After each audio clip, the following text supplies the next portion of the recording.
শুনে তুমি বিচারে সব কথা বলছো কি? তুমি কি দুধের বাচ্চা নাকি? তুমি কি কিছু বোঝো না? তুমি তো শালিশে নিজেই বলছো যে আমি নয়নের সংসার করবো না, নয়নের সাথে আমি সম্পর্ক রাখবো না। এখন কি মারুসিলা দিচ্ছ?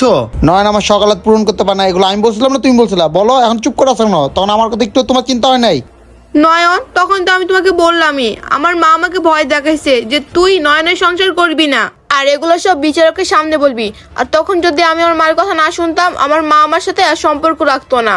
ও এই ঘটনা। কিন্তু বিচারে তো তোমার মা খুব চটাং চটাং কথা বলছিল, আমার থেকে ভালো ছেলের সাথে তোমার বিয়ে দিবে, তোমাকে অনেক সুখে রাখবে, কি বলে নাই? এখন কেন দিচ্ছে না মেয়ের আরেক জায়গায় বিয়া? হ্যাঁ, মা তো বলছেই আমাকে অন্য জায়গায় বিয়ে দিবে। আমি কি আমার মনে ইচ্ছে বলছে নাকি? এগুলো সব আমার মনের বিরুদ্ধে বলছে, আর আমি তোমার সাথেই সংসার করবো। ও তুমি তোমার মার কথা শুনে নাচানাচি করছো, সমাজে তো তুমি আমরা কতটা ছোট করছো তুমি এটা জানো? এই লয়ে দুইবার আমাদের বিচার আচার হয়েছে। মানুষ আমাকে থেকে ছিছি করে যে আমার বউকে আমি পালতে পারি না, আমার বউ চলে যায় 2 দিন পর বাপের বাড়ি। এইসব কথা যদি কোনো পুরুষ মানুষ শুনে তার কেমন লাগে বলো তুমি? আর যাই হোক, বিচারকরা তো বলছে আমাদের দুজনকে 1 মাস পর আলাদা করে দিবে, আর তুমি এখন 7 দিন